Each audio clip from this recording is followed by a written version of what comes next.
Queridos e queridas, esse é mais um episódio especial do seu podcast Canal Marx.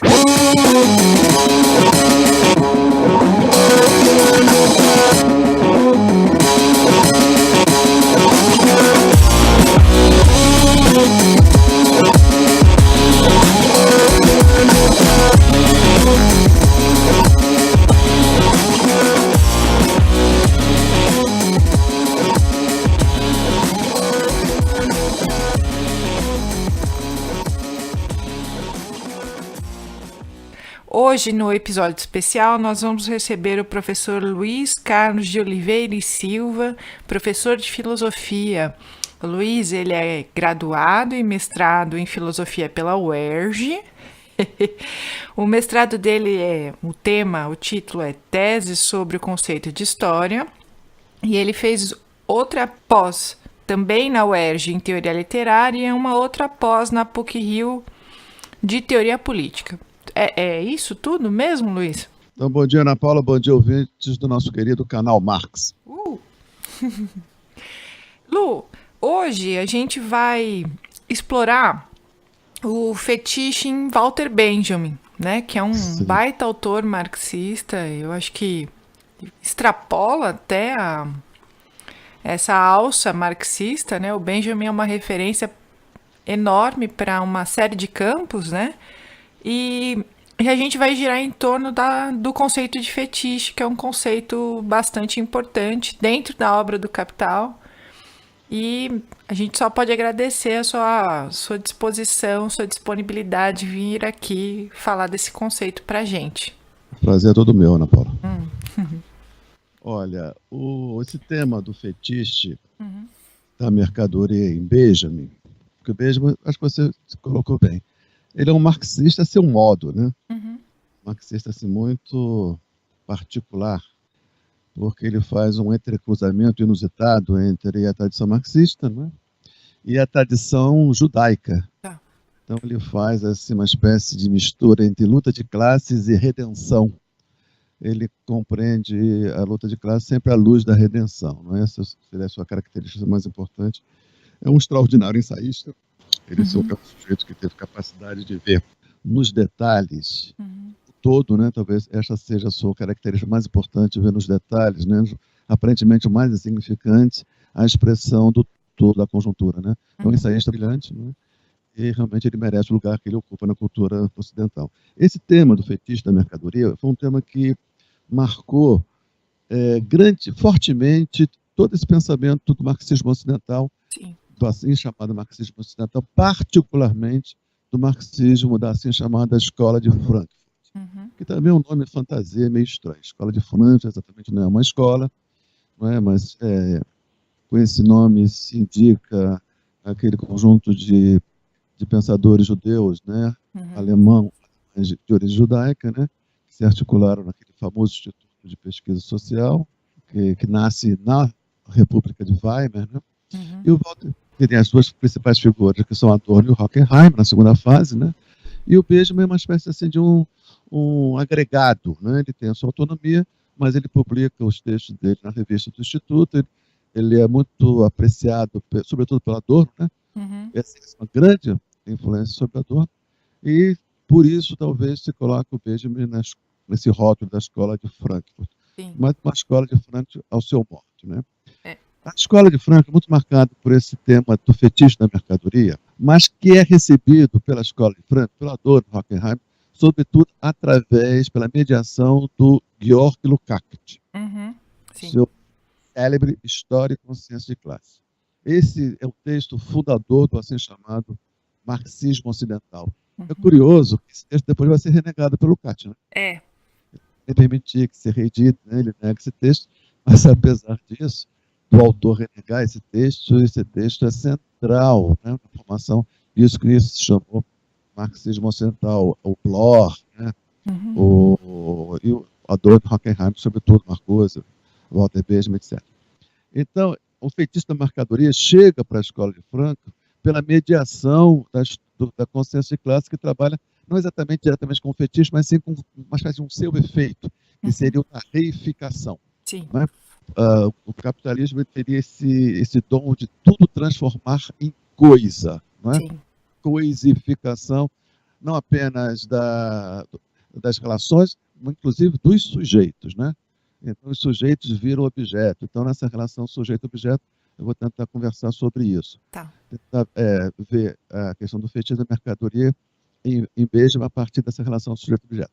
Mas, no Benjamin, ela vai adquirir uma outra configuração. Ela vai chegar, o Benjamin vai herdar essa problemática, fetiche da mercadoria, coisificação, ele vai herdar e vai transformar isso no conceito de fantasmagoria. Tá. Portanto, fantasmagoria é como o fetiche da mercadoria chega em Benjamin.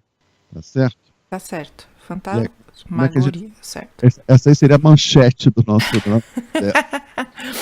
Fantasmagoria em Benjamin. Fique ligado. Fique ligado. Quando você fala a gente teve um grupo de leitura essa semana aqui em São Paulo, né? Sim. E uma das questões que a gente tentou trabalhar foi essa da reificação, né? O Marx ele só fala uma vez de reificação no texto dele, de fetiche, e o Lucas, ele desce nisso com toda a força, né? Então, a impressão eu acho que não é bem só uma impressão, essa questão do fetiche é onde todo esse marxismo que a gente está tentando dizer que não é bem escola de Frankfurt, porque extrapola, né?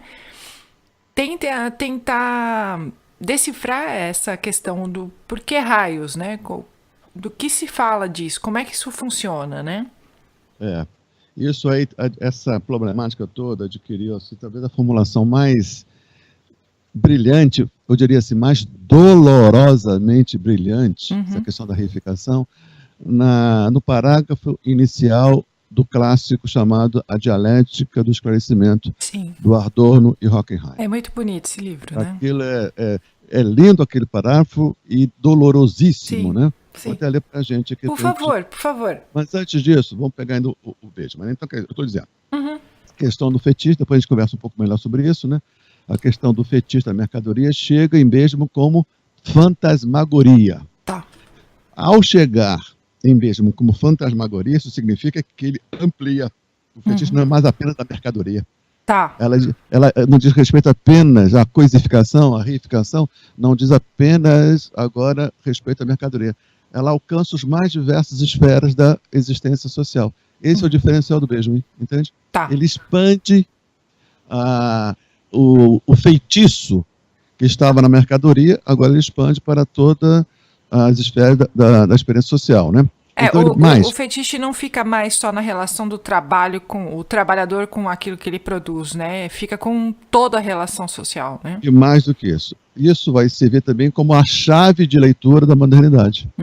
Ele vai ler a modernidade a partir desse conceito de fantasmagoria, que é a ampliação do conceito de fetiche da mercadoria, entendeu? Entendi. Então, vira uma chave de leitura. E ele tem um locus privilegiado para ler a modernidade, que é a Paris do século XIX. Né? Aquele texto, entendeu? Então, Paris como capital do século XIX, não é isso? Sim. Então, ele pega Paris como lugar, o exemplo mais acabado da modernidade, e para ler Paris como lugar privilegiado de análise da modernidade, ele usa o conceito de fantasmagoria e identifica certas figuras emblemáticas, o Flaner, né? As passagens, né? O Luiz Felipe, o Baudelaire, como exemplificações, né? Onde aparece a fantasmagoria. Tá. Então, esse seria assim, a planta baixa, né? Tá. do empreendimento do Walter Benjamin. Entender a modernidade a partir do conceito de fantasmagoria e Paris como lugar privilegiado da análise, sendo que fantasmagoria remete a uma distância ao problema do fetiche da mercadoria que foi trabalhado pelo Lukács como reificação. Tá certo? Certo. No seu livro famoso História e Consenso de Classe. Essa problemática toda, né, que está expresso nisso que eu disse, encontra no conceito do esclarecimento, na dialética do esclarecimento do Adorno e Hockenheim, talvez seja o momento de melhor realização. Não é? Esse dialética do esclarecimento, que é um dos clássicos do século XX. Se alguém for falar em filosofia no século XX, tem que necessariamente colocar esse texto no hall, não é? Sim. É uma coletânea assim, de ensaios, e o primeiro ensaio é o conceito de esclarecimento, né? Que é interessante. Ele faz uma distinção entre esclarecimento e iluminismo, não é isso, Ana Paula? Sim, Lembra disso? sim. Não é? Esclarecimento seria... O iluminismo é um período histórico, é uma circunstância histórica ali da França, não é isso? Isso. E, sendo que o esclarecimento é uma, vamos dizer assim, é uma espécie de um impulso, um ímpeto humano sempre presente na história. Sim, e eles vão rememorar isso dentro das trevas quase, né? Lá nos primórdios da humanidade. O esclarecimento seria assim, uma espécie de um impulso atemporal, sendo que o iluminismo, esse esclarecimento, né? Esclarecimento, aufklärung, né? É um impulso atemporal, sendo que o iluminismo é esse período histórico, né? Ali que criou as condições no plano da cultura para a Revolução Francesa, de Diderot, Voltaire, D'Alembert, Rousseau, né? Sim. Muito é importante fazer essa distinção. Então, quando ele fala conceito de esclarecimento, ele não está falando do iluminismo como fenômeno histórico, sim desse impulso, né? Que foi se realizando na história, que foi ganhando força na história. Sim. Então, não podemos dizer que a história do Ocidente é uma história de crescente esclarecimento, né? Que vai, assim, de um período inicial de trevas para um período final de esclarecimento, de luz, de clarificação. Sim. Não é? O interessante é que eles, os dois, né, talvez o Benjamin também, não se reconhecem nesse momento de pleno esclarecimento. Sim. Né? É como se quando o objetivo da história no Ocidente, quando o processo histórico no Ocidente conquistou esse objetivo, tudo esclarecido, eles não se reconhecem ali. E esse parágrafo inicial expressa esse terrível desencanto com a teleologia da história, com a finalidade da história. Posso ler, Ana Paula? Por favor, por favor. Não, vou ler, porque eu gosto de você, senão não lia não, tá? Então, vamos lá. Então diz assim, o Adorno e o Horkheimer, aspas, né? No sentido mais amplo do progresso do pensamento, o esclarecimento tem perseguido sempre o objetivo de livrar os homens do medo e de investi-los na posição de senhores. Mas a terra totalmente esclarecida resplandece sob o signo de uma calamidade triunfal. O programa do esclarecimento era o desencantamento do mundo. Sua meta era dissolver os mitos e substituir a imaginação pelo saber. Desencantar o mundo é destruir o animismo. Fecha aspas. É fantástico. É linda essa parte. É linda. É lindo, mas é terrível, né? Então aqui, vamos pegar assim, esmiuçar um pouquinho mais isso aqui, né? Então ele fala assim, no sentido mais amplo do progresso do pensamento. O esclarecimento tem, portanto, ele está entendendo o esclarecimento como o quê? No seu sentido mais amplo. Qual é? De progresso do pensamento. Então, uma identificação. Esclarecimento é o progresso do pensamento. Né? E tem um objetivo. Qual é o objetivo do progresso do pensamento? Que é o esclarecimento. Tem um objetivo. Livrar os homens do medo. Isso é incrível, né? Então, podemos associar o medo então, às trevas e esse progresso do pensamento que nos quer tirar do medo de esclarecimento, tá certo? Certo. Mas substitui homens medrosos por homens poderosos, senhores, né? Então, qual é a forma de se livrar do medo? Nos tornarmos senhores. Esse é o esclarecimento. Esse foi o sentido da história no Ocidente, desse progresso do pensamento, né? Que ele chama de esclarecimento. O senhor da história, por Hegel seria a razão, não era? Lembra disso? Sim. Estou me segurando aqui. Tony Horkheimer, o senhor da história, como é que ele chama mesmo? Não o senhor da história, é o sentido da história, né? Sim. É nos tornar senhores, porque só nesta condição livrar-nos-íamos, como diria o Temer, do medo. É um processo de racionalização, né? Então a gente também vai ver isso em outros autores, né? O Weber, né? A razão instrumental. Eles também são weberianos, né? São. Eles são weberianos. Talvez foram O Lukács foi no início weberiano, depois ele renega. Uhum. O Lukács passa por vários momentos difíceis dentro da obra dele, né? Diversos momentos dramáticos, né? Aquelas autocríticas dramáticas, públicas. O Lukács realmente é a tragédia sobre dois pés. Não, olha, eu escrevi, mas não escreveria jamais, né? Isso, né? Em cima das conjunturas, né? Ele tinha que fazer aquelas autocríticas, muitas vezes forçadas, a gente não sabe que medida foram forçadas ou não. É uma coisa muito sombria a relação entre a biografia do Lukács e a sua obra, né? Mas a escola de Frankfurt, sobretudo o Adorno, Horkheimer e o Habermas, jamais renegaram a influência weberiana. Pelo contrário, né? Sim. Quem vai valorizar também muito isso é esse filósofo judeu franco-brasileiro, o Michel Lévy, não é isso? Sim. Ele morou no Brasil um bom tempo, se formou aí na USP, né? Sim. E ele é um grande historiador da escola de Frankfurt, e ele sempre faz questão de acentuar essa dívida weberiana para a construção do pensamento da escola de Frankfurt, né? Sim. Não apenas do weberianismo, também do romantismo. Michel Lévy, né? Mas não é o nosso assunto aqui. Não. Então, voltando aqui à primeira frase, Ana Paula.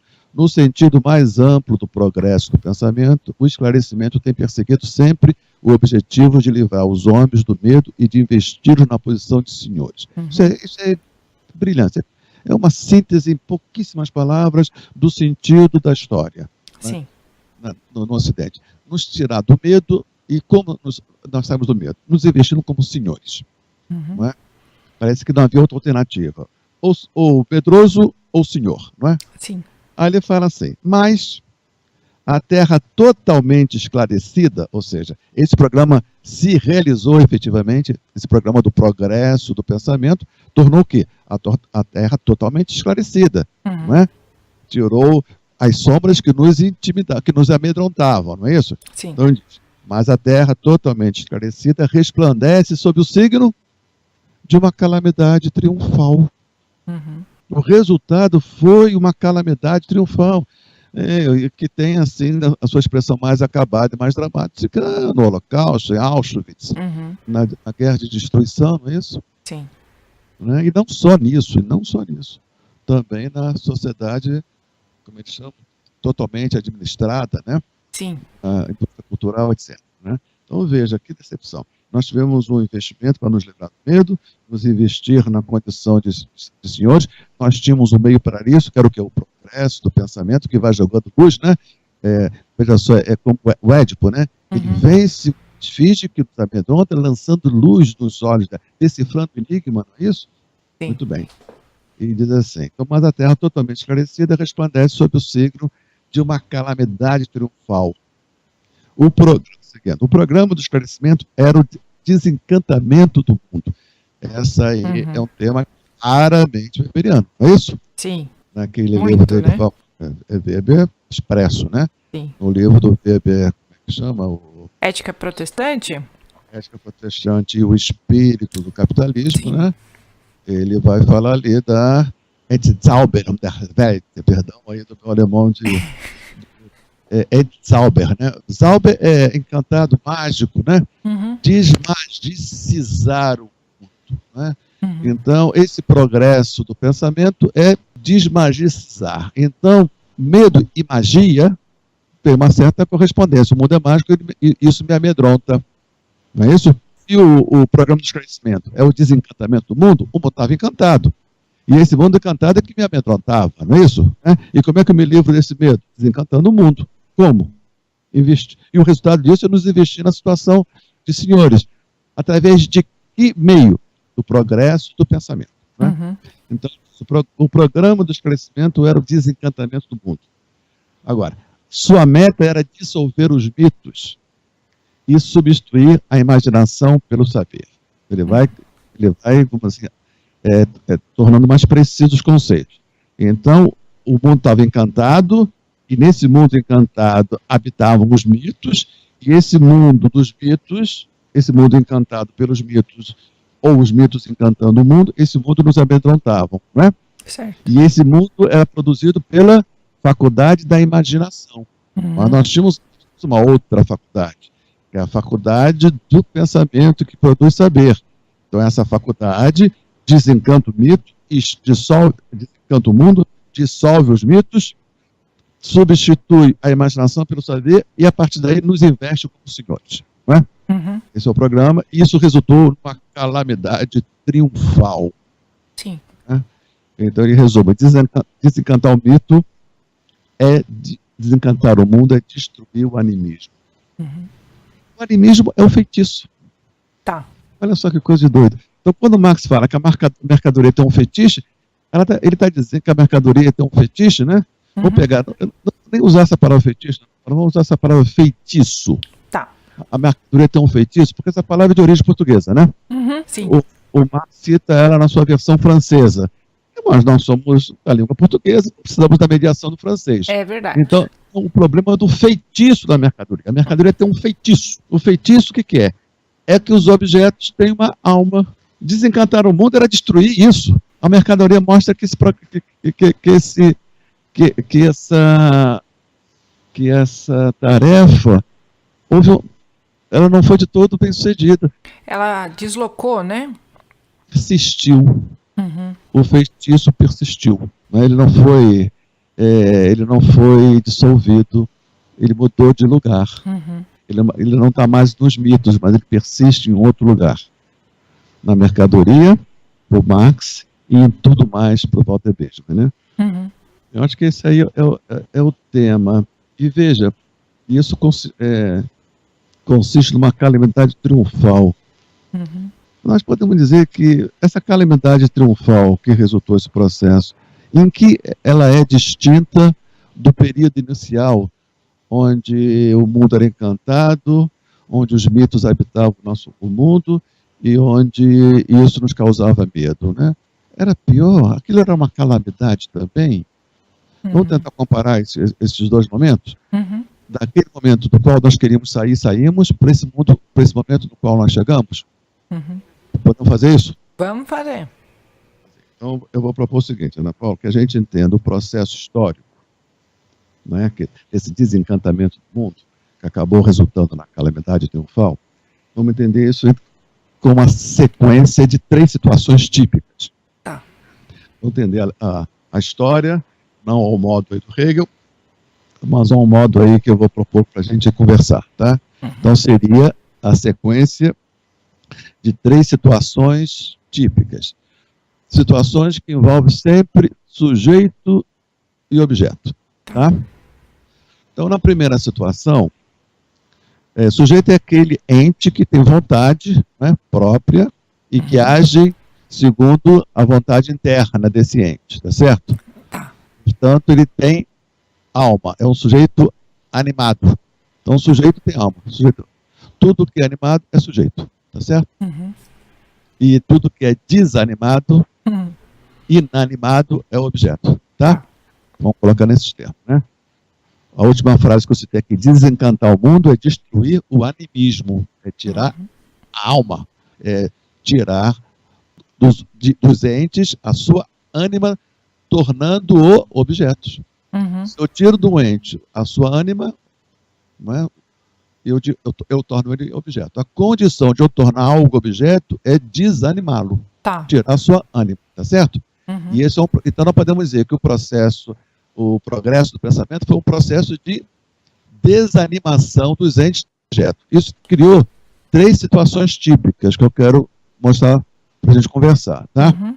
A primeira situação dessa situação típica é o sujeito humano diante do outro, do não humano, mas ele não vê o não humano, o outro do humano, ele não vê como objeto.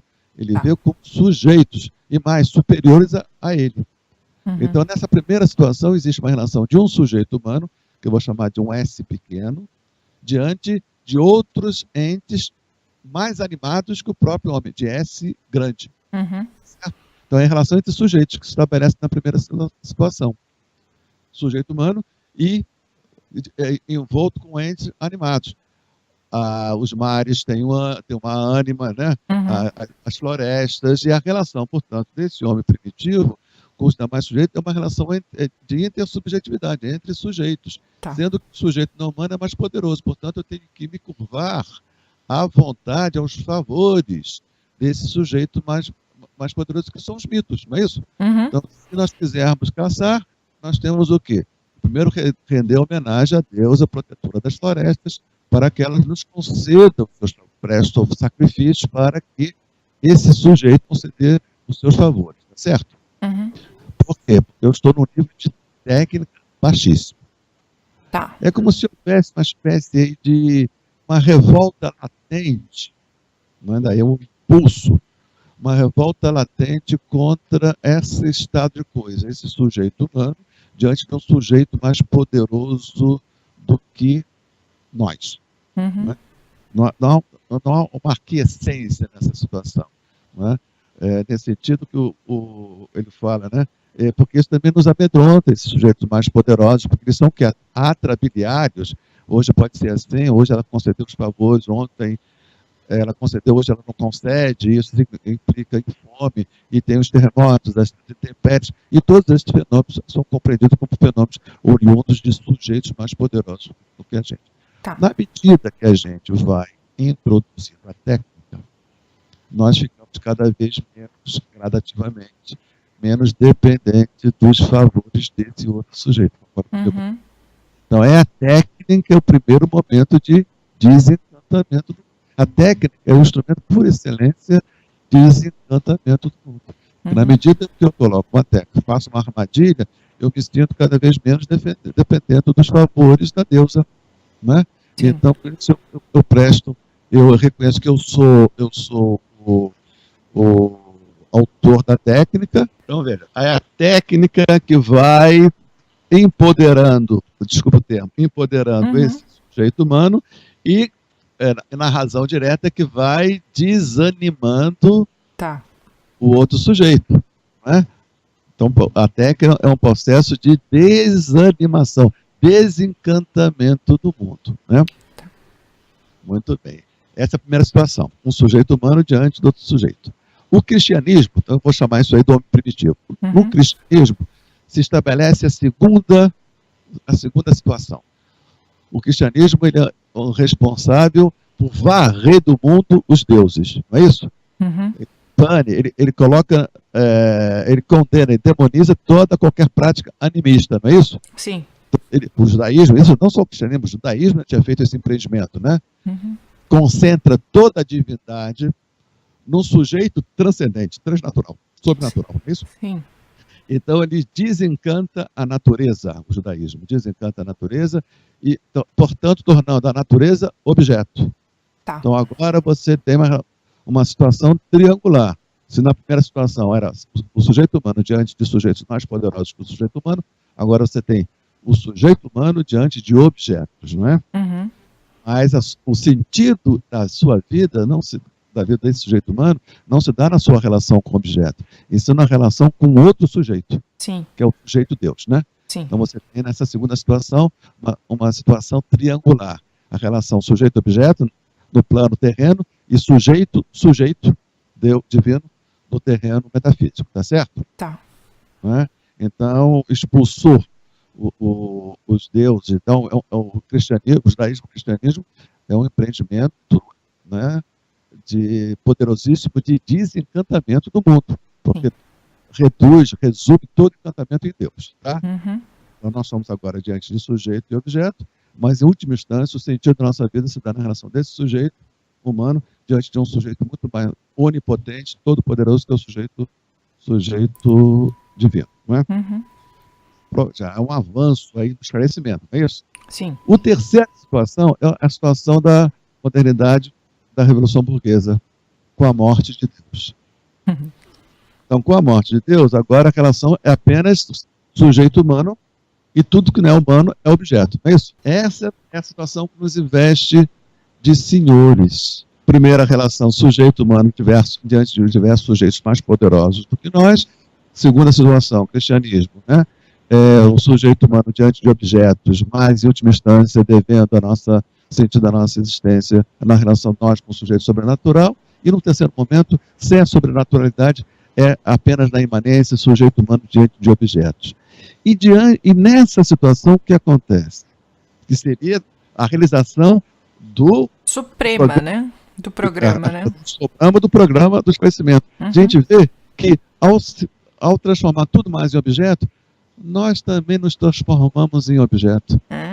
Em alguma medida, os objetos se transformaram em sujeitos. Essa é a fantasmagoria. É como se fosse o truque, né? No final, se você continuar tentando, você também vai ser atingido pelo seu projeto de desencantamento, né? Nós não nos transformamos em senhor. O senhor seria sujeito de objeto, né? Por quê? Qual é a calamidade triunfal, ao meu ver? Porque esse sujeito que transformou tudo em objeto, ele também se transformou em objeto, e boa parte dos objetos se transformaram em sujeito como fantasmas. Sim. Que nos ameaçam, que nos governam, que nos amedrontam. Então foi um processo, nessa medida, fracassado, né?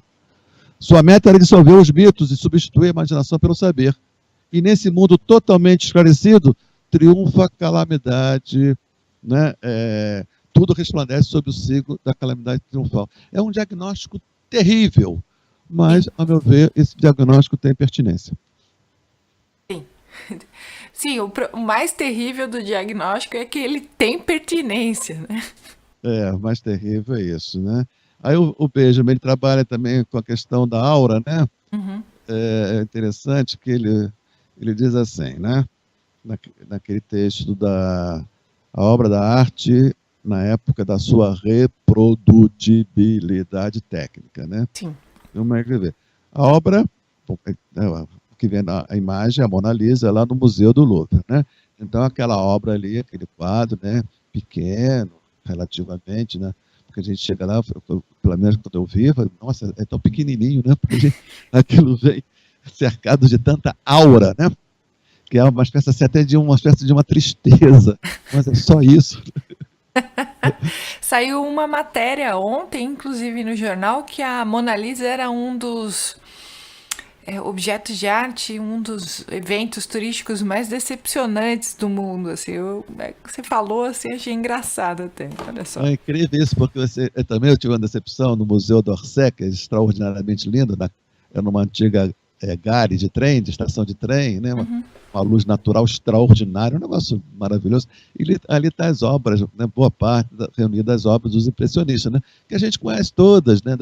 Das reproduções técnicas, não é isso? Do Walter Benjamin, né? Então você vai ver a obra original, a obra que tem a aura, né?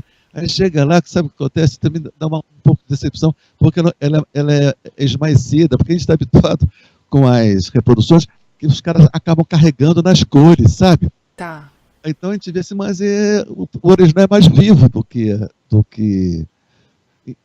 o original. A reprodução era mais viva do que o original. Então essa relação da reprodução com o original, é isso que o Walter vai trabalhar como a questão da desauratização, né? Então aquela obra, ela vale por quê? Não porque ela é mais nítida, porque a reprodução é mais nítida, vale porque aquela foi a obra pintada pelo Cézanne, pelo Monet, pelo Manet, pelo Van Gogh, pelo Rembrandt, etc. Né?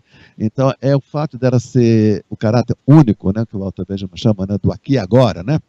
Aquela obra ali, foi ela, essa obra é o resultado, essa materialidade aqui é resultado da mão genial do Leonardo da Vinci.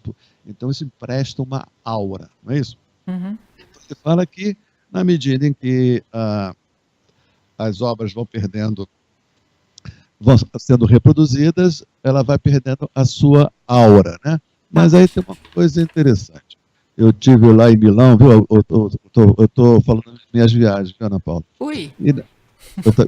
Em Milão, então tem aquela praça ali, não há como não lembrar do da fonte lá? Eu sei em Milão, eu acho que é Florença. Né? Perdão. A fonte é Roma. Então, em Milão tem a praça onde tem aquele famoso domo, né?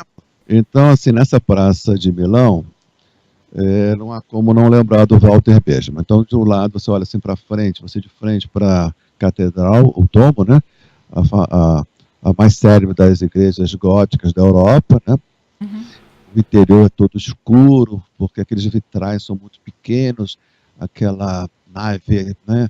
O pé direito altíssimo, né? Tudo muito grande, o ser humano pequenininho, aquela luz filtrada por aqueles pequenos vitrais, então tudo muito sombrio, muito escuro, tudo muito silencioso. E do lado dessa igreja, olhando para ela, à esquerda tem essa galeria Vitório Emanuel II, né, que é uma passagem, essas famosas passagens que o Walter Benjamin tanto estudou lá em Paris, não é? Passagem que liga uma rua a outra, e essa passagem fechada, não é? Como se fosse uma igreja fechada, né? Ao abrigo das intempéries, não é?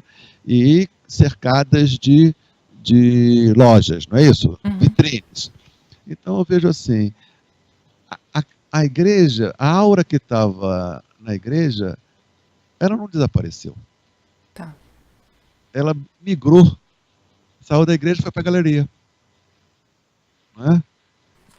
A aura, ela não desaparece. Então, o programa do esclarecimento era nos retirar a alma das coisas, não é isso? Desencantar o mundo. Sim. Desencantar o mundo é destruir o animismo. Isso está escrito lá pelo Adorno Horkheimer.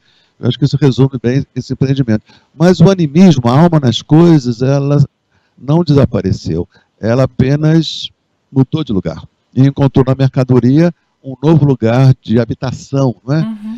Mas o tão grave quanto, quer dizer, outra consequência desse processo é que nós acabamos nos tornando coisas, né? Então, muito bem. Então, voltando àquela imagem da Praça de Milão, acho que é bem representativa, né? Então, de um lado você tem a igreja, que representa o mundo antigo, né? O mundo que... E do lado essa galeria, essa passagem, que impressionava muito Walter Benjamin, as passagens parisienses, né? Ele teve um olhar sobre isso que eu acho que ninguém teve, né? Acho que o Benjamin, ele era um campeão em ver coisas tão banais, mas ver com o olhar do gênio, né? Tá. Eles chamam isso de mônada, viu, Ana Paula? Mônada, que é um termo que ele toma do Leibniz, né? Sim. E ele fez uma interpretação muito própria. Dizia o seguinte, que o historiador deve olhar os eventos, os fatos, como se eles fossem mônadas.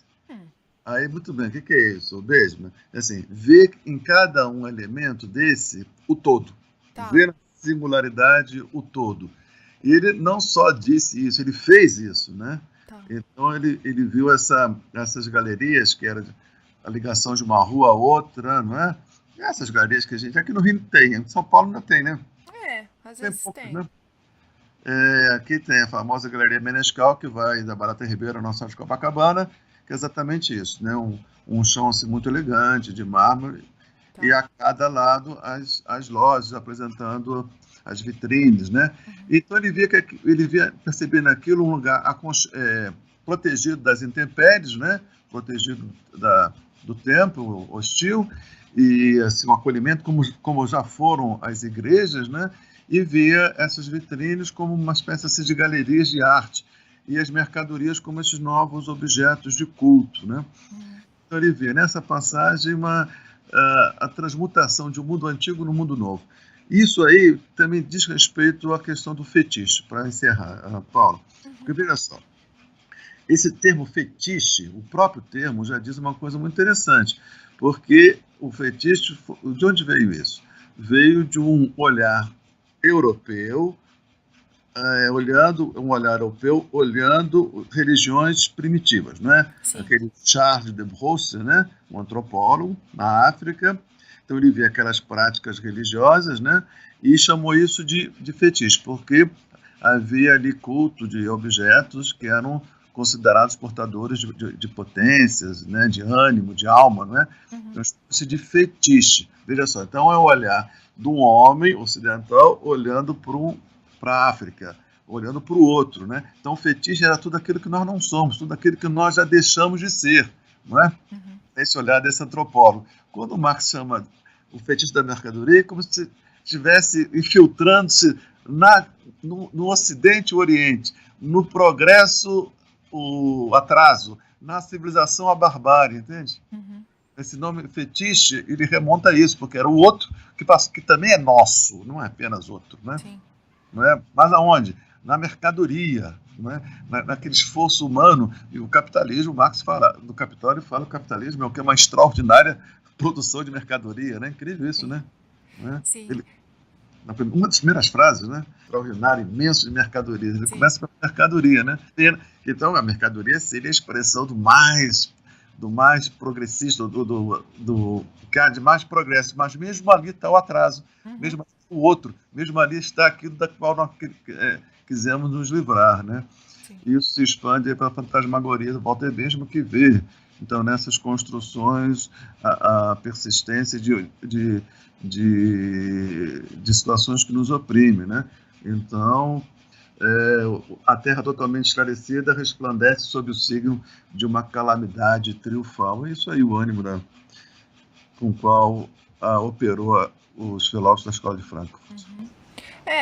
A ideia do fetiche muitas vezes é difícil, essa abstração, né, para quem está lendo o Capital, porque eu acho que o legal do seu episódio, da sua participação, é tentar trazer esse para além, né, onde está, onde a gente pode identificar essa alma que foi descarnada dos objetos, né, e aí eles se tornaram inócuos e o feitiço virou contra o feiticeiro, né? Digamos assim. Isso é verdade. E qual seria, como é que eles apresentam a solução aí? O Walter Benjamin tem sim. O Walter Benjamin é uma coisa interessante. Ele diz assim, né? O trabalho é tirar da mudez. Né, tirar da mudez desses objetos, né? Tirar da mudez a natureza, tirar da mudez os fenômenos históricos que foram recalcados pela história do vencedor, não é? Sim. O trabalho do tradutor é tirar da mudez. Ele fala assim, traduzir uma língua para outra, é tirar da mudez aquilo que só pode ser dito na língua, não é dar acesso. Ele traduziu Baudelaire, né? Ele traduziu Proust, né? Então, o trabalho do tradutor não é dar acesso ao leitor alemão que não lê francês, e sim é tentar dizer em alemão o que não pode ser dito em francês, né? Tirar da mudez, né? Tirar da mudez o que em francês está mudo e que em alemão pode ser dito. Então, e tem certas coisas que em alemão não está mudo, só pode ser dito em francês. Então, ele sonhava assim com uma espécie assim de a obra só poderia ser grande quando ela fosse traduzida em todas as línguas possíveis, né? Porque cada língua teria um potencial semântico que só ela possui. Esse seria assim a utopia benjaminiana de tirar da mudez, né? E o Adorno, né? O Adorno diz assim, então essa situação que se constituiu nesse terceiro estágio que eu falei antes, né? Sujeito e objeto, seria ser transformado não de novo num sujeito humano, com sujeitos mais potentes com a gente, mas sim numa relação de jogo, né? Falar assim, de parceiros, né? Entender a natureza, o objeto, como espécie de um parceiro, não para ser vencido. A imagem que eu faço, Ana Paula, que é o seguinte: essa relação sujeito e objeto é uma relação que parece um jogo de tênis, né? Que o sujeito atrai um outro, né? Para um lado do campo para jogar a bola no lado oposto, astuciosamente, para derrotá-lo, né? E com a derrota se encerra o jogo. Então, no jogo de tênis, o que importa é encerrar o jogo. Sim, eles mencionam isso, né? Um jogo que não tem uma finalidade de acabar, né? Um vencedor. Aí eu Rio de Janeiro, agora vou fazer um bairrismo aqui o Rio de Janeiro, que é a praia de Ipanema, inventou um jogo que é um jogo adorniano, né? Que é um jogo adorniano, que é o jogo de frescobol. Sim. Que não tem adversário. São parceiros, né? E você, quando você vai jogar frescobol, você espera que você tenha um parceiro melhor do que você. Para que nesse jogo, o jogo de frescobol não é um jogo de malícia, se você atrai o jogador para um campo para jogar bola no outro para encerrar o jogo. Não, é para intensificar o jogo. A bola vai ganhando velocidade crescente, entende? E mais um bate, outro rebate, né? E depois inverte, né? Esse que batia agora rebate, e você vai intensificando. É um jogo de intensificação onde isso é possível na manutenção da potência dos dois oponentes, entende? Entendo. esse seria aí o modo da gente sair desse jogo perverso de sujeito-objeto que acaba nos tornando nós em objetos. Sim. Não, muito interessante o exemplo, né? É um exemplo simples, né? Mas eu lembro que eles falam exatamente dessa, como esse sentido do esclarecimento, ele é perverso, porque ele vai percorrendo tudo, né? E tudo é qualquer forma de sociabilização, né? Afeto, jogo, lúdico, e aí eles falam do esporte, né? Que ele acaba se também pervertendo para esse sentido de que, bom, o sentido é ganhar, não é jogar, né? O que contraria o sentido dos jogos na Grécia, Sim, né? sim. Os jogos na Grécia, a famosa agonística grega, né? A Grécia, ela era um dos elementos mais importantes da pedagogia grega era a agonística, era a disputa, não é? Você tem a disputa dos diálogos do Platão, né? A disputa dos jogos. Então, nessa disputa é para fazer os dois melhores, não para derrotar, não para calar. Entendeu? Então, preciso o quê? De um adversário melhor do que eu, um oponente, né, melhor do que eu, para que esse sendo melhor, que ele faça uma exigência que me faça melhor. Entendeu? Esse é o sentido da agonística, né? Esse seria o sentido da relação sujeito-objeto, mas como objeto é objeto, ele acaba nos constituindo como senhor. E nos constituindo como senhor, acaba resultando na calamidade triunfal, né? Esse foi o sentido, segundo eles, da história do Ocidente. Eu acho que tem alguma coisa a ver, nós devemos levar isso em consideração. Não, perfeito, né? Isso expande, né? Porque quando a gente lê o trecho do Fetiche no Capital, o meu intuito também era mostrar o quanto esse conceito transborda, né? Ele não... É claro que são dois polos, né? É o capital-trabalho, mas o legal de você estar aqui para falar é como... Bom, já que o capital-trabalho são o núcleo dessa relação social que o Marx está tentando colocar, ela transborda para todas as outras relações. E é isso que o Benjamin, a escola, o Adorno, o Horkheimer, o Lukács, em algum momento, tentaram ver, né? Olha, isso aqui está transbordando. É um transbordamento e é muito difícil. É muito interessante quando a gente fala, assim, a primeira vez, para quem está lendo, está entrando nesse rumo de leituras, é muito difícil, né? Eu acho que tem uma coisa não é uma cegueira, né? Talvez o fetiche nos embote a visão, né? E a gente está fazendo um exercício de desembotamento mesmo, né? Então é difícil. É um jogo contraditório, porque a mercadoria, que é um objeto, ela é uma coisa que vira gente, sim, né? E tem gente que vira coisa, sim, relações viram coisa, né?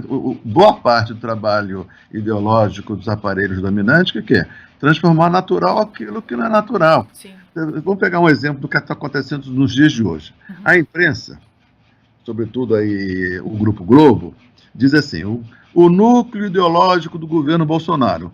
Com isso eles estão se referindo ao quê? Aos Olavetes, não é isso? O núcleo ideológico. Gente, esse não é um tal, podemos até chamar de núcleo, é um dos núcleos ideológicos. O núcleo ideológico mais importante é o do Paulo Guedes, que tem a ideologia neoliberal, que é, em última instância, o que conta. Mas ao dizer que o núcleo ideológico é o dos Olavetes, ele está dizendo que o Paulo Guedes não é ideologia. Sim, que tem essa característica, né, de esconder. O jogo ideológico. Se a ideologia fosse só uma coisa e que a gente consiga... Eu acho que o mais interessante desse debate que você está levantando é que é como se ideologia fosse algo que a gente consegue identificar. Ideologia a gente nem sempre consegue identificar. Esse é o quiprocó. Sim, e o aparelho ideológico, como é a mídia, o jornalismo da mídia, está ouvindo, Ana? Estou, perfeito. Então, uma das funções desse aparelho ideológico é mostrar uma coisa e esconder outra no mesmo processo. Então, ao dizer que os Olavetes é o núcleo ideológico, eles estão dizendo que os demais não são ideológicos. Então, tem um processo de ocultação. Sim.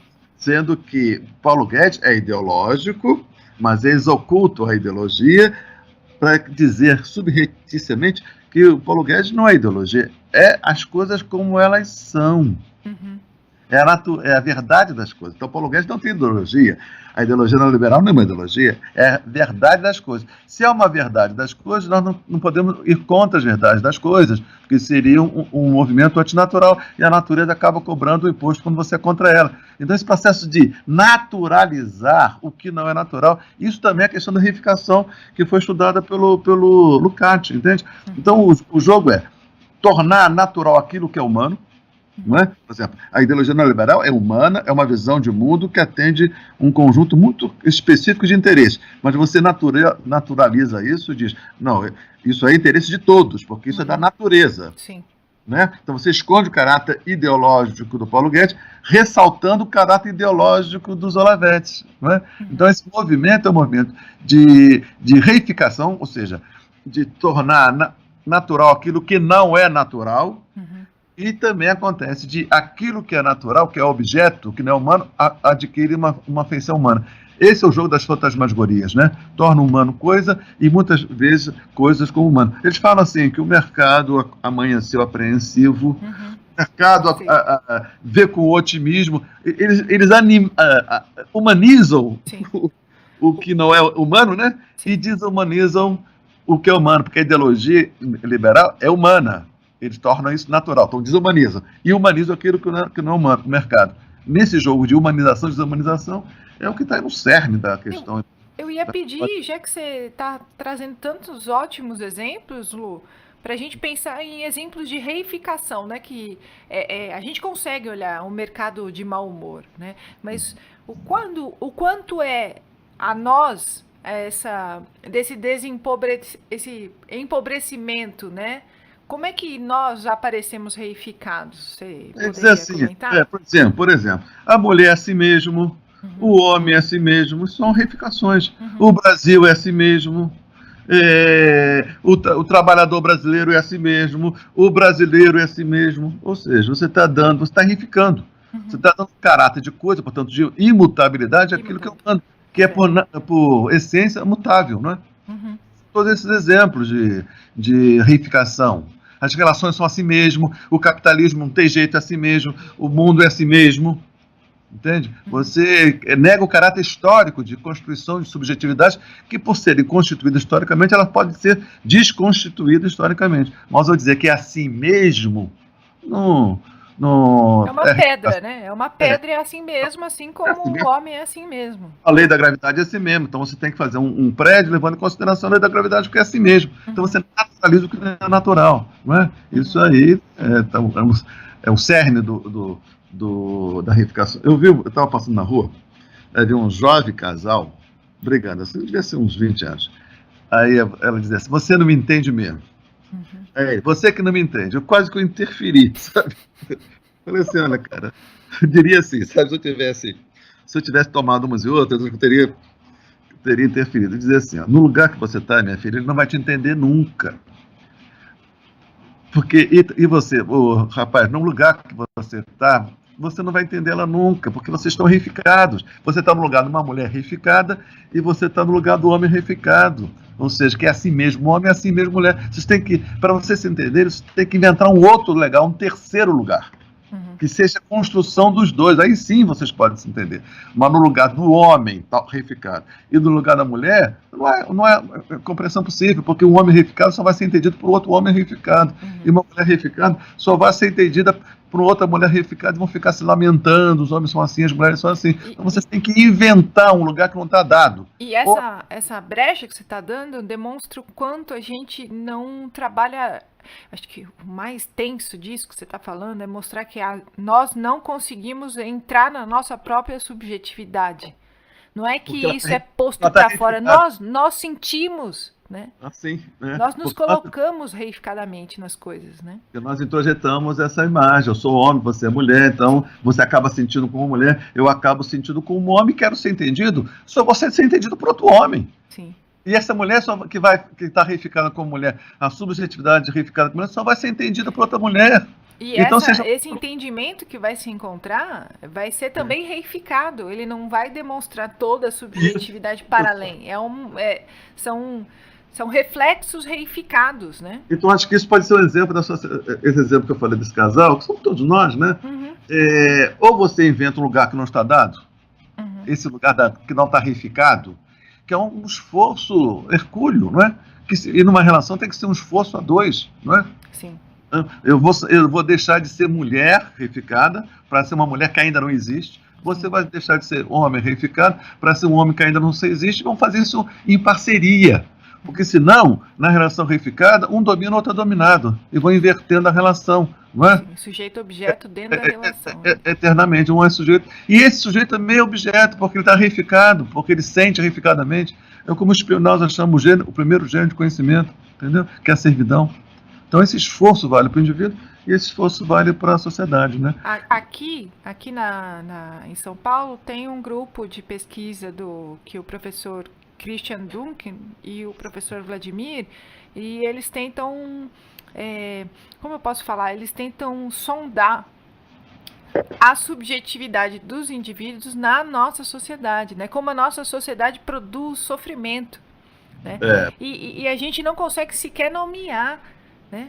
Porque o sofrimento que a gente está vendo, né? Então, você sofre, mas os nomes, as ferramentas do que você tem são reificadas e são limitadas. Elas não conseguem reconhecer. Esse sofrimento aparece bem, sabe aonde? De uma forma assim, brutal, né? Porque geralmente é brutal as emergências da denúncia, da falência desse sistema, nesses assassinatos em massa cometidos por jovens nas universidades, nas escolas estadunidenses. Entende? Eu tive aquele Tiros em Columbine, eu fui ver o filme do Moore, né? Roger. Sim, Michael Moore. Michael Moore, né? Michael Moore, assim, aquele gordinho, né? Sim. Ele é esquisito, ele é meio panfletário, ele é meio... Né? Mas ele tem lá o seu valor. Então ele fez esse filme, não sei se você lembra desse filme. Lembro. A questão dele era o quê? Eu quero saber por que acontece isso, né? E ele vai em busca de uma tese, vai procurando responder, e a resposta passou pelos olhos dele e ele não viu tão reificado que estava o olhar dele, né? Então ele falou assim, a primeira hipótese, porque tem muitas armas, né? Então ele foi lá ver as armas, lembra? Ele comprou as armas, ele foi no Canadá, ele sacaneou aquele Charlton Heston, que é o presidente da Associação Nacional dos Rifles. E aí no Canadá ele começa a colocar em dúvida essa tese, porque no Canadá tinha mais armas per capita do que nos Estados Unidos, né? E não tinha tanta violência. Então ele fica assim meio sem saber por que afinal de contas. Mas no meio do filme teve uma resposta. E ele não viu, porque estava tão inserido, né? Porque o Moore, ele é da região, ele foi criado naquela região próxima. Frente, né? Que é uma região de indústria automobilística que entrou em decadência, né? Aquelas fábricas fantasmas e tal, né? Então um rapaz disse lá, um garoto que era contemporâneo dos dois, né? Dos dois lá que mataram os colegas e se mataram, né? Ele disse assim, eles eram dois losers, porque eles não conseguiram se inserir naquele mundo, né? Porque era o mundo dos atletas, né? É muito comum esses garotos matam, né? Inclusive aqui em Suzano, ele vem aqui, quem são os meninos de sucesso com as meninas? São os atletas, né? E eles não são atletas, portanto, eles eram assim, tidos como efeminados, eles sofriam bullies terríveis, os dois garotos lá de Columbine, né? Jogavam ketchup na cara deles na hora do lanche, da refeição, né? Eles ficavam cagados o dia inteiro, motivo de escar. Então, os dois garotos, aos 16 anos, eles sabiam que eles eram mortos-vivos. Eles já percebiam que não teriam uma segunda chance. Eles já perderam o jogo. Entendeu? Eles já tinham morrido. E quem morre, mata. Sim, entende? E quando você é adolescente, você não tem essa visão temporal das coisas, é tudo muito intenso, então eles se sentiram mortos ali mesmo. Né? Não, mas com o agravante de que, quando ele, lá nos Estados Unidos, eles sentiram que não teriam uma segunda chance, eles estavam certos. Dificilmente eles teriam uma segunda chance. Entende? Eles já estavam reificados. Né? Eles já estavam condenados, eles eram coisas, as relações todas reificadas. Você não consegue alterar relações reificadas, porque são relações da natureza. Nós não podemos mudar a trajetória do planeta Terra em torno do Sol. Entende? É dessa ordem que as coisas se aparecem nesse mundo reificado. Porque não parece obra humana, não parece uma obra da natureza. Então esses sujeitos já estavam mortos. Não é? E fizeram lá uma passagem, um ritual de passagem mortes foram uma segunda morte para encerrar aquela morte, que era uma morte, mas vivendo na humilhação, né? Então, isso, acho que isso é um exemplo assim, bem dramático de como da reificação das relações sociais, né? Que parece para a gente como coisas não com a alma humana e, portanto, imutáveis. Se eu não me encaixo, eu sou condenado. Tudo é responsabilidade exclusiva e última dos indivíduos, né? E não dá, né? É tudo um composê perfeito, né? E nenhum ser humano, o ser humano tem dificuldade de suportar isso, né? Existe um mundo, eu que não me encaixo nele, e geralmente é isso, né? Então, como é que eu vou ser? Você é um outsider, você é um nerd, né? Esses meninos, né? Você é um nerd, eu vou buscar relações com pessoas iguais a mim, e porque esse mundo é assim. É um sofrimento psíquico terrível. Talvez a quantidade de sofrimento tenha aumentado na medida dessa financiarização do capitalismo que acompanha um capitalismo de hiperconsumo. Se você não consome, você não é nada, porque essas mercadorias adquiriram uma alma tão grandiosa que a minha alma depende da alma que as mercadorias emprestam de si para mim, entende? Sim, eu acho que, assim, sem falar por essa é dois autores, essa é a tese dos dois aqui em São Paulo, né? O quanto o neoliberalismo infunde em sofrimento, né? Depressão, mania, entre outras possibilidades, assim, né? O capitalismo é tão, isso é o Deleuze que diz, ele é tão brutal que torna todo mundo escravo, até a burguesia. Até a burguesia é escrava. Porque eles não podem, os indivíduos burgueses, os donos dos meios de produção, né? Nem eles podem ser diferentes do que eles são, eles não têm esse direito, eles não têm essa chance, entende? Eles são peças de uma engrenagem que eles têm que sentir e pensar como um burguês deve sentir e pensar, mesmo eles são escravos, entende? Porque não tem liberdade do improviso, de resgatar a sua própria singularidade, entendeu? No fim, a busca pelo fim da relação capital-trabalho assalariado que se põe no capitalismo é a busca pelo fim de tudo isso, né? Do homem que consegue se desreificar, né? Passa por tudo isso. Não é só uma questão onde eu me interesso hoje, atualmente, mais no meu campo de pesquisa. Não é só e simplesmente só. Eu acho que também o Reich fala muito isso, né, Lu? Muitas vezes você não consegue ver o para além das questões econômicas. Existe uma subjetividade que impede, né? Eu falo muito isso, que para mim, entender hoje a economia traz uma consciência muito forte, mas ela em si não transforma, né? Encontrar na subjetividade a capacidade de transformar. Isso é um tema frankfurtiano por excelência, né? Porque quando eu falo Frankfurt, eu estou falando sobretudo do Adorno e Horkheimer, né? Que eles, o famoso pessimismo adorniano, né? Que é pessimismo do qual o Habermas tentou nos livrar, né? Mas vamos pegar assim, dizer assim, eles desencantados com os projetos revolucionários, desencantados com a capacidade revolucionária do proletariado, que para eles viraram parceiros sócios minoritários do empreendimento capitalista, né? Eles não viam mais energia revolucionária no capitalismo, no proletariado primeiro dos países centrais. O Marcuse tentou ver uma potencialidade revolucionária nos movimentos alternativos do terceiro mundo, e nisso que a gente chama hoje de lutas identitárias. O Marcuse, lá naquele famoso Razão e Revolução, tentou ver essas energias revolucionárias na periferia do sistema, né? Mas o Adorno, o Horkheimer, dizia assim, como chegasse a seguinte conclusão: o indivíduo, a subjetividade, é o último bastião de resistência. Exato. Então, o que cabe é isso, lutar ferrenhamente para que as nossas subjetividades não sejam capturadas por essa engrenagem, né? E a arte, e no final da vida até o Horkheimer admitiu a religião, né? Então a arte, não essa arte que nos vem pela indústria cultural, entende? Mas manter salvaguardado, né, as nossas potências subjetivas, né? É um trabalho, né? Sim, porque a gente estava até discutindo no episódio que eu gravei essa semana aqui com um outro participante, o Rafael, né? A gente estava falando da Comuna de Paris, né? que eles não conseguiram chegar na questão nuclear, né? Que era a questão da produção da mercadoria, como se reproduz aquele núcleo comunal, né? E eu também... Eles ficaram na esfera política, Sim, né? eles ficaram na esfera, eles não chegaram lá.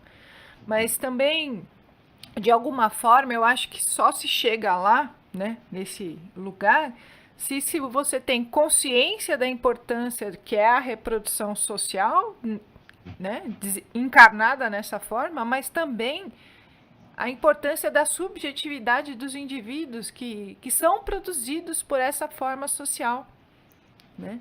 E ter clareza do que isso significa, porque não é, eu acho assim, onde eu quero chegar é que não é como se fosse simplesmente transformar a forma que a sociedade sobrevive e se reproduz. Isso em si já é difícil, mas se, por exemplo, chegasse uma espaçonave aqui e nos dissesse como nós devemos produzir as coisas de um jeito que nos libertasse, a subjetividade dos indivíduos precisa também ser transformada, né? Senão a gente cai de novo naquele lugar de que vamos mudar de cima para baixo e tudo vai se resolver, né? Esse tema ele não foi devidamente levado em consideração pelos clássicos do marxismo, né? Da primeira geração. Sim. Isso só vai aparecer no marxismo da terceira geração, vamos dizer assim, né? Isso não está presente em Marx nem em Engels, né? Isso também não está presente devidamente na segunda geração, Gramsci, Gramsci, o Lenin, Rosa, Trotsky, né? Vai estar na terceira geração, né? Porque vou colocar aí a escola de Frankfurt, né? O marxismo ocidental e a nossa geração, né? Que vê que mesmo no socialismo burocratizado, o socialismo realmente existente, havia formas importantes de reificação também, né? Sim, exato. É onde eu quero chegar. Assim, os exemplos hipotéticos de socialismo real, eles ficaram limitados. A gente pode entrar na querela das investiduras e dizer como e os limites, ok. Mas a questão da transformação, né? Eu acho que isso que é interessante. A transformação dos indivíduos não aconteceu ali, né? O programa era mais complexo do que supunhamos, né? Era mais, precisa pegar assim aquela consigna do Lenin, né? Que o socialismo era eletrificação mais soviet, né? Quer dizer, eletrificação, ou seja, um desenvolvimento técnico, né? E sobre uma organização política. O socialismo seria resultado desse encontro de um progresso técnico com um progresso político, né? A gente viu que o buraco é mais embaixo, né? O buraco é mais embaixo porque eu acho que é acreditar que simplesmente se a gente chegar nessa fórmula da transformação do modo de produção, é como se a gente tivesse chegado no limite e tudo fosse se desconstruir. Né? Eu acho que são duas coisas que precisam caminhar juntas. E eu acho que até por esse nível de esclarecimento, né, que tira a alma das coisas, talvez a resposta para essa nova forma de reprodução social esteja muito mais incutida nesse homem que consiga se subjetivar novamente do que de fora para dentro, né? Em como alterar o modo de produção de forma técnica, né? Eu acho que as esperanças que a técnica do modo de produção alterem a relação capital-trabalho e aí os indivíduos se transformem não dá uma mais. cilada. Não dá mais para acreditar nisso, né? Sim, é uma cilada, porque... O nosso programa ficou mais complexo. Sim, e eu acho que ficou mais maduro também. Eu acho que a gente tem... uma visão, porque eu tô lendo Reich aqui, né? E o Reich tá o tempo todo fazendo esse pimbolim aqui, batendo nos marxistas, né? E o Reich se vê como marxista e ele tá falando, gente, existe um corpo lá. Por que os principais trabalhadores que poderiam ter aderido à Revolução Real, eles entraram para o fascismo? Por quê? Né? A gente tem que perguntar e a gente tem que conseguir nessa resposta a capacidade de transformar, né? De acessar esses indivíduos que capitularam a revolução. né? O pobre reacionário, como é que a gente entende ele? Né? Uma coisa assim, que foi muito mal estudada, viu, sobre isso, Ana Paula, isso tem a ver com Reich, foi a Revolução Alemã, né? Aqui a esquerda brasileira, eu sou membro integrante desse processo, né? As nossas referências sempre foram o marxismo russo, a Revolução Russa, né? Sendo que da redemocratização para cá, vamos chamar assim, e o PT aí é o partido exemplar, nós tínhamos muito mais a ver, aquele processo todo que construiu o PT e depois todos os processos que atravessaram o PT, tinham muito mais a ver com a Revolução Alemã do que com a Revolução Russa. Só que a nossa cabeça, as nossas leituras são todas oriundas da experiência russa, né? Porque foi uma experiência vitoriosa. A experiência alemã foi uma experiência derrotada, e a derrota serve como modelo, né? Só que o modelo russo, aí para entrar no teu ponto, o modelo russo dizia respeito a uma sociedade que já não era nossa. A Rússia czarista, sequer havia sindicatos. Então a questão da relação partido-sindicato nunca foi colocado para o Partido Bolchevique pelo fato de não haver sindicatos, né? A relação partido de esquerda e o parlamento nunca foi colocado para o Partido Bolchevique porque simplesmente não havia essa relação. O Partido Bolchevique não tinha deputados, porque não havia uma duna livre, democrática, né, na Rússia. Então eles nunca tiveram essa experiência dessas relações, sendo que a Revolução Alemã, o Partido Alemão, o Partido Social-Democrata, depois todos os rachas que se sucedem, viveram essa experiência de ter uma relação com o sindicato. Eram sindicatos fortíssimos, uma imprensa operária. A Rosa Luxemburgo, ela dava aula noturna, aquele famoso livro dela, Acumulação Capitalista, não é? Aquele livro é resultado de aulas, de cursos noturnos que ela dava para operários, entende? Entendo. Diários, né? O jornal do partido tinha 200 mil exemplares diários a tiragem.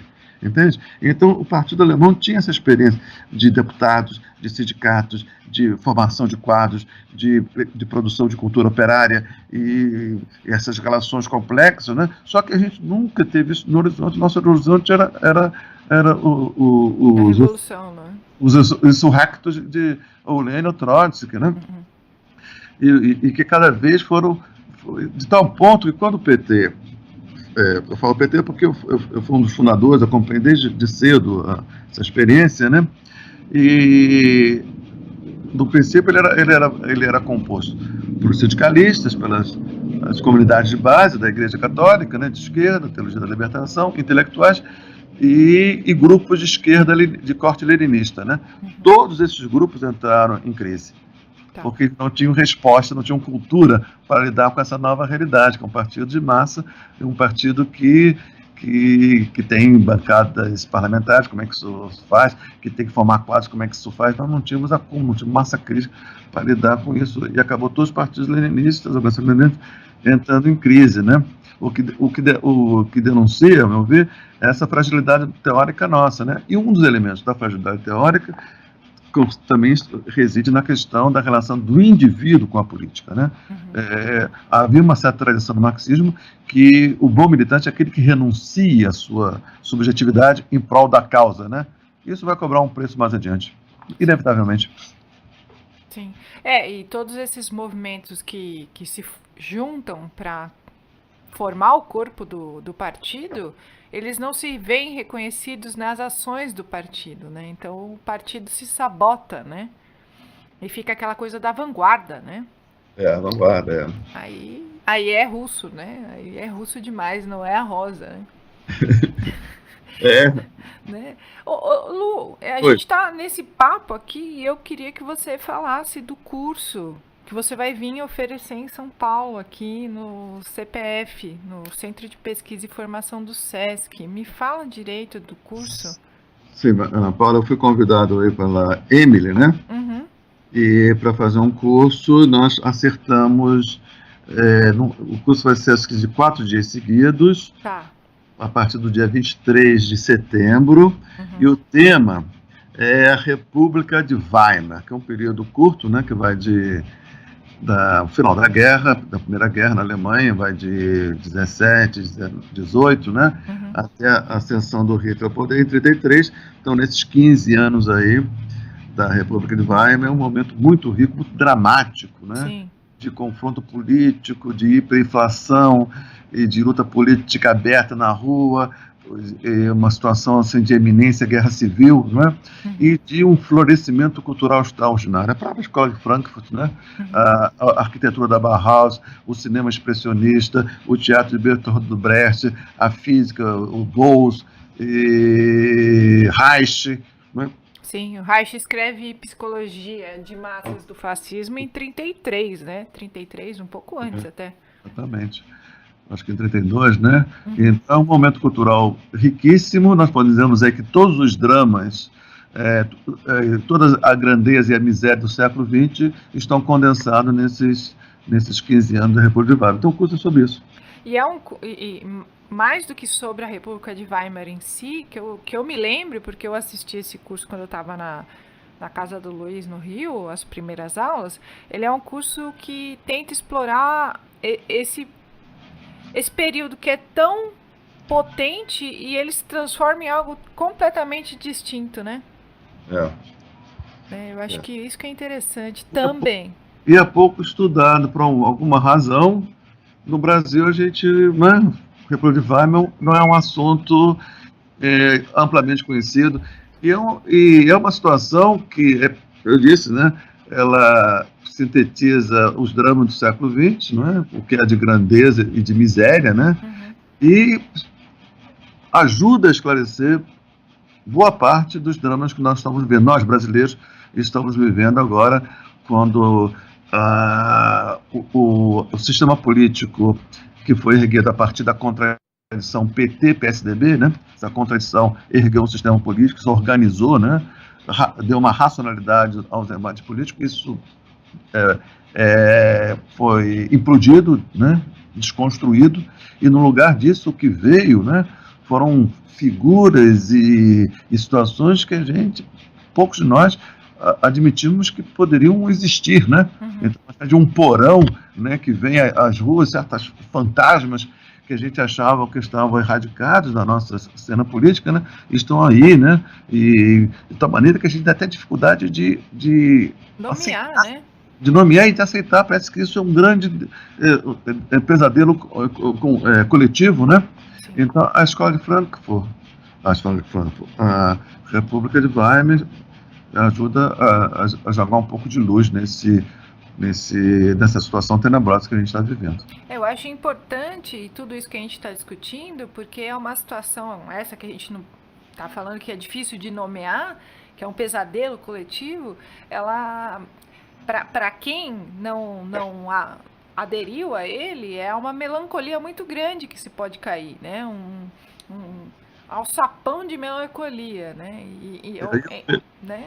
Entre a melancolia e a ação existe um espaço de subjetividade, né? Que precisa. A melancolia é um termo muito importante, que é um termo do Walter Benjamin, né? Eu vejo assim, minha geração, eu estou com 67 anos, né? Então eu tinha em 68, 16, eu acompanhei aquilo com muito ardor, né?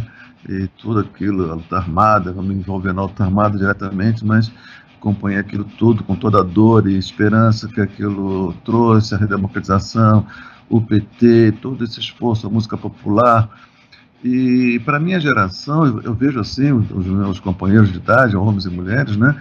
Eu nunca vi as pessoas tão abatidas como estão nesse momento, né? Realmente é como se a história tivesse, não apenas nos traído, a história trouxe elementos que a gente tem sequer vocabulário para dar conta, né? Quando você vê assim esse ministro das Relações Exteriores, a gente sequer tem condição de entender, porque está no terreno do absurdo, né? Eu estava falando na aula ontem aqui em casa, dizia o seguinte: as pessoas ficam assim, muito espantadas pela abulia dos prisioneiros judeus nos campos de concentração, né? Por que não reagiram? Por que não reagiram? Isso, inclusive, é um tema em Israel, né? Por que não reagiram? Por que não reagiram? Por que não reagiram? Já que iam morrer mesmo, por que não reagiram? Isso também foi um elemento que me chamou a atenção. Eu acho o seguinte: não reagiram, Ana, porque as pessoas não têm reação diante do absurdo. Entende? Você consegue reagir diante de coisas que já estão postas, que você consegue, pelo menos, nomear. Exato. Absurdo. Exato. Quando você tem ferramentas, pelo menos, para nomear. Né? Isso. Agora, diante do absurdo e inominável, né? Como é que você vai lutar contra uma coisa que sequer tem traço histórico, tem referências psíquicas para você lidar com aquilo? Entende? De certa maneira, claro, não estou comparando o Holocausto, mas em alguma medida tem um traço comum, que é assim, mas isso não é possível que está acontecendo. Não é verdade que isso esteja acontecendo. Eu acabei de ler uma matéria aqui que a CAPES cortou bolsas ociosas de pós-graduação. Desde quando existem bolsas ociosas de pós-graduação? Né? Eu estou lendo relatos nos últimos 15 dias de pessoas que estão... uma moça acabou de concluir o doutorado e essa bolsa ainda não passou para um outro, né? Sim, isso. Tá fazendo nem esse interregno, não é? Virou ocioso em um mês e... Como se houvesse nada mais disputado do que bolsa. Existe coisa mais disputada do que bolsa de doutorado e mestrado? Sim, e aí as pessoas estão abandonando. Disputado por pessoas qualificadas para disputa, né? Que estão se submetendo a ganhar 2 pau por mês para pesquisar. Para pesquisar, para ampliar o conhecimento, né? E assim, eu li recentemente um livro, Os Sonhos do Terceiro Reich. Não sei se você chegou a... Você me fez menção desse livro. Eu procurei esse livro, né? Era um psiquiatra. Não, é uma... Eu acho que isso, ela reuniu sonhos de pessoas durante a República de Weimar. Eu encomendei esse livro, você já chegou. Você vai gostar. E ela, dentre os sonhos, primeiro que é sensacional pensar que ela conseguiu coletar sonhos, né? E aí ela demonstra sonhos que são muito interessantes de pessoas que, exatamente como você está descrevendo-lo, elas se encontram, ou elas negam o que está acontecendo, tipo, não é possível, ou isso isso é uma brincadeira, né? Tipo, isso não vai durar, isso não está acontecendo. E ela conta os sonhos dessas pessoas, né? Que são pessoas que, de repente, no meio do sonho se veem vestidas de Gestapo, né?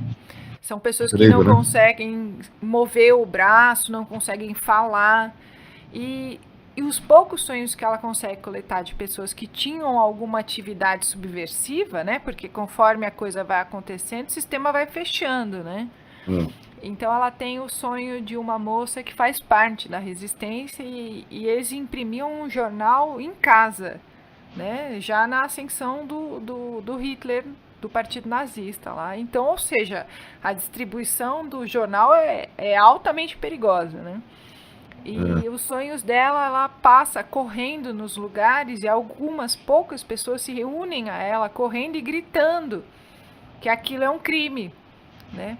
E o sonho dela é esse, né? Que ela tá andando, ela tá correndo e alguns poucos, que são as pessoas que fazem parte da resistência com ela, correm junto, né?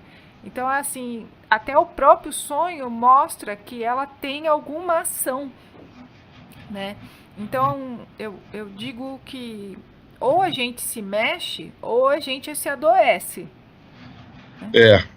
E para se mexer, eu digo assim, pegando um pouco a escola de Frankl e um pouco o Nietzsche também, né? Porque a gente dizia assim, com a morte de Deus, ia nos levar para uma situação de niilismo, e essa situação de niilismo, quer dizer, o esvaziamento dos valores, né?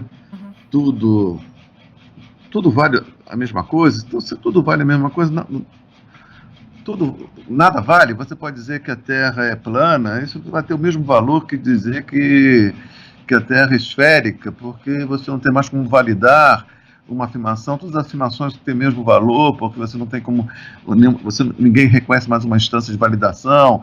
Então, quando eu falo uma coisa, eu só reconheço como instância de validação aquilo mesmo que eu ponho como validação, e todo mundo é assim, e guerra de narrativa, e tem esse mundo, né, que é o do niilismo, que é o mundo que nós estamos vivendo.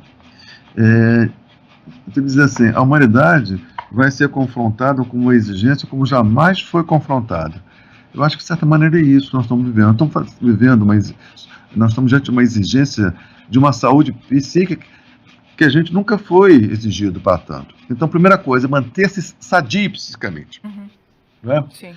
E isso não é um movimento silopsista, nem individualista, é um movimento político. Nem alienante. Né? Não é uma questão de alienação, é uma questão de... É o que você falou, o que você comentou que o Adorno falou, o que nós temos para enfrentar, de início, é a nossa subjetividade, né? Mantê-la sadia, manter o desejo, não é?